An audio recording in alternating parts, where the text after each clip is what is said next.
Hello friends, welcome to Miracle Study. दोस्तों, पिछले video में हमने कंट्रोल एंड कोऑर्डिनेशन चैप्टर शुरू किया हुआ था, जिसमें कि हमने कंट्रोल एंड कोऑर्डिनेशन के बेसिक कॉन्सेप्ट को समझा था कि कंट्रोल क्या होता है और कोऑर्डिनेशन क्या होता है। इसके अलावा हमने नर्वस सिस्टम की बात की थी, जिसमें कि हमने ये जाना था कि जो न्यूरॉन्स होते हैं वो किस तरह से हमारे बॉडी में इंफॉर्मेशन को कैरी करने का काम करते हैं। दोस्तों, इस वीडियो में हम रिफ्लेक्स एक्शन के बारे में बात करेंगे और जानेंगे कि ब्रेन हमारे बॉडी में किस तरह से फंक्शन करता है। तो चलिए शुरू करते हैं इस सेशन को। शुरू करने से पहले अगर आपने हमारे चैनल को सब्सक्राइब नहीं किया है तो प्लीज़ सब्सक्राइब कर लें, ज़्यादा से ज़्यादा लाइक और शेयर करें और बेल आइकन को भी प्रेस कर दें, जिससे कि हमारी नई वीडियोज़ की नोटिफिकेशन आपको मिलती रहे। सबसे पहले जान लेते हैं कि रिफ्लेक्स जो वर्ड होता है वो कॉमनली यूज्ड वर्ड है, जो कि हमारे एनवायरनमेंट में कुछ ऐसी अचानक सी घटनाएं हो जाती हैं जबकि हमको तुरंत डिसीज़न लेना होता है, तुरंत वो वहाँ पे काम करना होता है, तुरंत रिस्पॉन्स अपना देना होता है। फॉर एग्ज़ाम्पल कि अगर हमारा जो हाथ है वो किसी आग में अचानक से पड़ जाता है तो हमारा हाथ को वो वहाँ से तुरंत हटाना होता है। इसके अलावा अगर हमें बहुत ज़्यादा भूख लगी हुई होती है तो हमारे मुंह में पानी आने लगता है, या फिर कोई ऐसी बहुत ज़्यादा टेस्टी चीज़ या फिर जो हमें खाने में पसंद है उसको हम देख लेते हैं तो भी हमारे मुंह में पानी आने लगता है। इसके अलावा कुछ और एग्जांपल्स हैं, जैसे कि कफिंग हो गया, खांसना, स्नीजिंग, छींकना, ब्लिंकिंग ऑफ आइज, हमारे पलकों का झपकना। ये सारे रिफ्लेक्स एक्शन के ही एग्जांपल्स हैं। अब ये जो एग्जांपल्स हैं इससे आप देख पा रहे होंगे कि ये इतनी जल्दी परफॉर्म होता है हमारे बॉडी में कि इसको होने से पहले हमारे बॉडी में ये हम सोच नहीं पाते हैं कि ये कब हो रहे हैं या फिर इसके लिए हमको करना क्या है। ये इतने तेज़ी से हो रहे होते हैं। तो अब बात आती है कि जब ये इतनी तेज़ी से हो रहे होते हैं तो इनका कंट्रोल एंड कोऑर्डिनेशन हमारे बॉडी में किस तरह से होता है और वो किस तरह से परफॉर्म वहाँ पे होता है। तो इसके कंट्रोल एंड कोऑर्डिनेशन को समझने से पहले हम ये जान लेते हैं कि ये जो इन्फॉर्मेशन होती है हमारे बॉडी में वो ब्रेन तक कैसे पहुंचती है और पूरा सिस्टम कैसे काम करता है। तो एक्चुअल में होता क्या है कि अगर गर्म चीज़ को हम छू रहे हैं तो वहाँ से सेंसरी ऑर्गन्स, यानी कि जो हमारा स्किन वहाँ पे प्रेजेंट है, वो सेंस कर लेता है कि हमने गर्म चीज़ छुआ है और वो इन्फॉर्मेशन न्यूरॉन्स से होते हुए हमारे स्कल में पहुँचती है। स्कल में कई सारे न्यूरॉन्स का बंडल वहाँ प्रेजेंट होता है और स्कल यानी कि जो हमारी खोपड़ी होती है वो ब्रेन को ट्रांसफ़र करती है इन्फॉर्मेशन, और जो ब्रेन होता है वहाँ पे सोचने का काम करता है और सोच विचार के जो ब्रेन होता है वो नर्व्स के थ्रू ही इन्फॉर्मेशन को भेजता है कि आगे हमको स्टेप क्या लेना होता है। तो जितने भी अब अगर आपने एग्जाम्पल से देखें जो कि इतने तेज़ी से हो रहे हैं, जिसमें सोचने समझने की इतना समय नहीं मिल पाता है, तो क्या ये पॉसिबल है कि जो इन्फॉर्मेशन है वो पहले जाए नर्व्स के थ्रू स्कल से ब्रेन में जाए, ब्रेन फिर वो सोचे, फिर अपना ऑर्डर दे। ये सारी जो प्रोसेस है इतनी तेज़ी से नहीं हो पाती हैं। तो ये बिना जो सोचे समझने वाली जो रिस्पॉन्सेज हैं, जितने भी एग्जांपल्स हमने देखे, ये किस तरह से कंट्रोल होते हैं। तो एक्चुअल में होता क्या है कि जो गर्म चीज़ है वो तो हमने छुआ वहाँ पे, और उससे जो इन्फॉर्मेशन है वो जा तो रही है लेकिन वो ब्रेन में डायरेक्ट नहीं जाती है, उससे पहले हमारा स्पाइनल कॉर्ड में जाती है। स्पाइनल कॉर्ड भी हमारा सेंट्रल नर्वस सिस्टम का ही पार्ट होता है और स्पाइनल कॉर्ड ही वहाँ पे कंट्रोल करने का काम करता है। ऐसे सिचुएशन में वहाँ पे इंफॉर्मेशन स्पाइनल कॉर्ड के द्वारा ये प्रोवाइड कर दी जाती है कि तुरंत हमको क्या करना होता है। बाद में भले वो इन्फॉर्मेशन ब्रेन में जाती है, फिर हमको पता चलता है कि हमने किया क्या एक्चुअल में। अब ये पूरा जो प्रोसेस होता है रिफ्लेक्स एक्शन में, उसमें एक पूरा पाथवे फॉलो होता है, जिस पाथवे को हम कहते हैं रिफ्लेक्स आर्क। इस फिगर से हम समझते हैं कि रिफ्लेक्स आर्क का जो पाथवे होता है, रिफ्लेक्स एक्शन का जो पाथवे होता है वो किस तरह से परफॉर्म होता है। जैसे मान लेते हैं कि ये बहुत ही गर्म चीज़ है और इसने छुआ हुआ है किसी ने, तो यहाँ पे हमारा स्किन जो है वो रिसेप्टर का काम कर रहा है, क्योंकि जो 5 ऑर्गन्स होते हैं, 5 सेंस ऑर्गन्स होते हैं, वो हमारे रिसेप्टर का काम कर रहे होते हैं। और उसमें से स्किन जो होता है वो हमारा सबसे बड़ा सेंस ऑर्गन है। यहाँ से इसने सेंस किया कि हमने किसी गर्म चीज़ को छुआ है, तो ये जो इन्फॉर्मेशन है वो सेंसरी न्यूरॉन्स से होते हुए स्पाइनल कॉर्ड पे वो पहुँचती है। स्पाइनल कॉर्ड वहाँ पे डिसीज़न लेता है और वहाँ से जो इन्फॉर्मेशन होता है वो मोटर न्यूरॉन्स से बड़ी मसल्स को दे देता है और वहाँ से वो ये डिसाइड कर पाते हैं कि हमको करना क्या है, स्टेप क्या लेना है। तो यहाँ पे हम ये जान लेते हैं कि जो इन्फॉर्मेशन जाती है वो सेंसरी नर्व या सेंसरी न्यूरॉन्स के थ्रू होते हुए जाती है, और जो इन्फॉर्मेशन आती है डिफरेंट ऑर्गन से की तरफ स्पाइनल कॉर्ड से, वो मोटर न्यूरॉन से आती है। यानी कि बड़ी मसल्स जो होती हैं उनमें मोटर न्यूरॉन्स प्रेजेंट होते हैं, और वही जो मोटर न्यूरॉन्स होते हैं बड़ी मसल्स को इंफॉर्मेशन प्रोवाइड करने का काम करते हैं।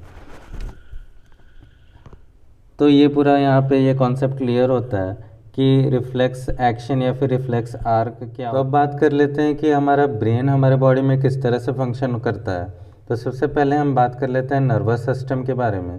तो नर्वस सिस्टम जो हमारा होता है वो ब्रॉडली 2 पार्ट में डिवाइडेड होता है। एक होता है सेंट्रल नर्वस सिस्टम और एक होता है peripheral nervous system.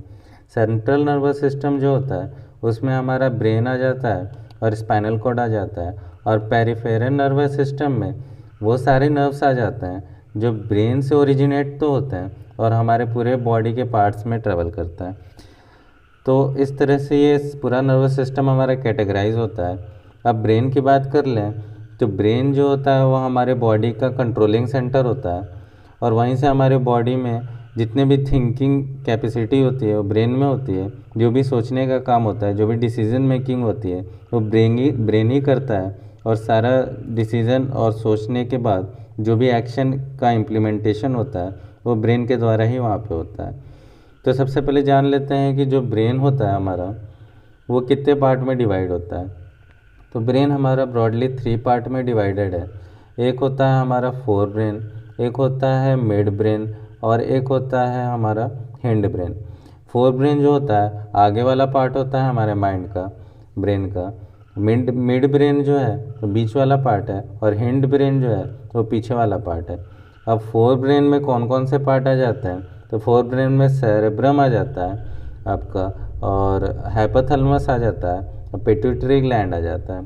Mid brain जो होता है उसका कोई मेजर कोई पार्ट नहीं है, वह अपने में खुद एक पार्ट है मिड ब्रेन। और अगर हिंड ब्रेन की बात करते हैं तो उसमें पॉन्स आते हैं, मेडुला ऑब्लोंगाटा आता है, और सेरेबेलम आ जाता है।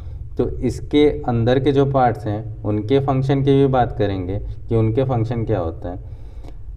और यहाँ पे हमारा जो ब्रेन होता है उसको प्रोटेक्ट करने के लिए उसके ऊपर एक बोनी स्ट्रक्चर होता है जिसको स्कल या फिर क्रैनियम कहते हैं।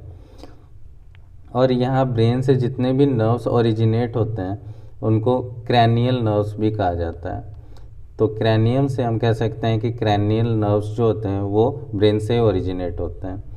नर्व्स भी जो होते हैं वो 3 तरह के होते हैं। एक हो गया क्रैनियल नर्व्स जो कि ब्रेन से ओरिजिनेट होते हैं, एक होता है विसरल नर्व्स जो कि स्पाइनल कॉर्ड से ओरिजिनेट होके पूरे बॉडी के पार्ट्स में वहाँ पे ऑर्गन्स में जाने का काम करते हैं, और एक होता है स्पाइनल नर्व्स जो कि स्पाइन से ही निकलते हैं। स्पाइनल कॉर्ड से निकलने का जो नर्व्स होते हैं उनको हम स्पाइनल नर्व्स कहते हैं। तो 3 तरफ के नर्व्स हमने देख लिया, एक क्रैनियल नर्व जो कि ब्रेन से निकलते हैं, एक स्पाइनल नर्व जो कि स्पाइन से निकलते हैं, स्पाइनल कॉर्ड से निकलते हैं, और विसरल नर्व जो होते हैं वो स्पाइनल कॉर्ड से ही निकलते हैं, लेकिन वो बॉडी के डिफरेंट ऑर्गन्स को कनेक्ट करने का काम करते हैं, इंटरनल ऑर्गन्स को। अब बात कर लेते हैं जो फोर ब्रेन है उसमें सबसे पहले आता है हमारा सेरेब्रम की बात करते हैं। तो सेरेब्रम जो होता है वो हमारा पूरे बॉडी का जो थिंकिंग जो कैपेसिटी होती है वो सेरेब्रम के अंदर होती है, या फिर हम कह सकते हैं कि जो फोर ब्रेन होता है उसी में हमारा जितना भी थिंकिंग होता है, रीजनिंग होता है, वो सब सोचने समझने की जितनी भी शक्ति होती है वो अग्र ब्रेन यानी कि फोर ब्रेन में होता है, और फोर ब्रेन में भी कहाँ होता है तो सेरेब्रम में होता है। तो जितना भी हम रीजनिंग लगाते हैं, बोलने से पहले जितना भी हम सोचते हैं, इंटेलेक्चुअल जितनी भी हमारी एक्टिविटी होती है सुनने की, समझने की, वो सब काम सेरेब्रम करना वहाँ पे सेरेब्रम के अंदर होता है। इसके बाद जो हाइपोथैलेमस होता है हमारा वो क्या करता है, तो हाइपोथैलेमस बॉडी के टेम्परेचर को रेगुलेट करने का काम करता है। इसके बाद कितना खाना है हमको, कितना पीना है कोई चीज़, उसको भी रेगुलेट करने का काम करता है बॉडी में। पिट्यूटरी ग्लैंड क्या होता है, तो पिट्यूटरी ग्लैंड जो होता है वो हमारा सबसे स्मॉलेस्ट ऑर्गन है पूरे हमारे बॉडी में, और इसको मास्टर ग्लैंड के नाम से भी जाना जाता है। और ये जो होता है कई सारे हार्मोन्स सेक्रेट करने का भी काम करता है हमारी बॉडी में। हार्मोन्स के बारे में हम आगे इस चैप्टर के अगले वीडियो में हम बात करेंगे। तो इस तरह से ये फंक्शन हुआ हमारा फोर ब्रेन का। अब आ जाते हैं मिड ब्रेन में। तो मिड ब्रेन जो होता है वो इनवॉलेंट्री एक्शंस को परफॉर्म करने का काम करता है। इनवॉलेंट्री एक्शंस बोले तो ऐसे एक्शंस होते हैं जिसमें कि हमारा बस नहीं चलता है, मतलब हम चाह के भी कुछ उसमें नहीं कर पाते, जैसे कि हमारा प्यूपिल का बढ़ना या कम होना। जैसे कि हम लो लाइट से डिम लाइट से ज़्यादा लाइट पे जाते हैं, जो पीपल का साइज होता है वो कम हो जाता है, जिससे कि अमाउंट ऑफ लाइट हमारे आँखों में कम जाए। या फिर जो आई की मसल्स है वो भी क्या होती हैं, अपने आप छोटी बड़ी होती रहती हैं। वो डिपेंड करता है कि कितना हमको फोकस करना है किस ऑब्जेक्ट पे, या कितनी लाइट पे कितना खोलना होता है। तो आई से रिलेटेड जितनी भी रेगुलेशंस होती हैं वो मिड ब्रेन का काम होता है उसको रेगुलेट करने का। अब बात कर लेते हैं हिंड ब्रेन में। तो हिंड ब्रेन में सबसे पहले हम जान लेते हैं कि सेरेबेलम क्या करता है। तो सेरेबेलम जो होता है हमारे बॉडी के बैलेंस को बनाने का काम करता है। जैसे कि इसके नाम में बेल आ रहा है तो हम कह सकते हैं कि बेल से बैलेंस बनाता है। ये बैलेंस जितना भी होता है, जैसे कि हमको किस तरह बैठना है, किस तरह चलना है, किस तरह से हमारा बॉडी पोस्चर होना चाहिए, किस तरह से हमको लिखना है, सारी जो चीज़ें हैं वो बैलेंस करने का काम सेरेबेलम करता है। इसके बाद आता है पॉन्स। तो पॉन्स क्या करता है, ये भी इनवॉलेंट्री एक्शंस ही परफॉर्म करता है हमारे बॉडी में। जैसे कि हमारा रेस्पिरेशन हुआ, तो रेस्पिरेशन को क्या हम अपने से कंट्रोल कर पाते हैं? रेस्पिरेशन जैसा कि हमने पढ़ा था रेस्पिरेशन चैप्टर में कि जो रेस्पिरेशन होता है वो क्या होता है, वो इंटरनली परफॉर्म होता है। ऑक्सीजन जो होता है वो सेल्स के अंदर फूड के ब्रेक डाउन करने के लिए यूज़ करता है। तो रेस्पिरेशन को जो रेगुलेट करने का काम करता है, कंट्रोल करने का काम करता है, वो कौन करता है? तो पॉन्स करते हैं। अब बचता है लास्ट में मेडुला ऑब्लोंगाटा। तो ये भी बॉडी के इनवॉलेंट्री एक्शंस को ही कंट्रोल करता है, जैसे कि ब्रीदिंग है, सांस लेना, ब्लड प्रेशर हुआ, और जितने भी और तरह से, जैसे कि हमारा वॉमिटिंग हो सकता है, उल्टियाँ जो भी होती हैं, वो ये क्या होते हैं कि हम उसको चाहकर भी उसको रेगुलेट नहीं कर पाते हैं। हमारे बस में वो नहीं होता है। हमारी जैसे हार्ट बीट है वो चली रही होती है, हम चाह के भी उसको रोक नहीं पाते हैं, बढ़ा नहीं कर पाते हैं। तो जितने भी ये एक्शंस होते हैं जो कि हमारे बस में नहीं होते हैं, वो सारे इनवॉलेंट्री एक्शंस कहलाते हैं। और जो हमारे बस में होते हैं, जो हम लोग कर पाते हैं, जैसे कि सोचना समझना ही हमारे बस में है, तो वो वॉलेंट्री एक्शंस होते हैं। तो वॉलेंट्री एक्शंस जो होते हैं वो हमारे फोर ब्रेन में परफॉर्म होते हैं, और मिड ब्रेन और हिंड ब्रेन में सारे इनवॉलेंट्री एक्शंस परफॉर्म होते हैं। इसके अलावा जो इंडिविजुअल आपके ये जो पार्ट्स हैं इनके भी हमने फंक्शन आपको क्लियर करा दिए हैं। तो अगर आपको कोई अगर डाउट है तो कमेंट सेक्शन में ज़रूर पूछिएगा, और कौन सा पार्ट आपको अच्छा लग रहा है हमारे वीडियो का वो भी हमको कमेंट करके बताइएगा। मिलते हैं नेक्स्ट वीडियो में, तब तक के लिए thank you and have a nice day.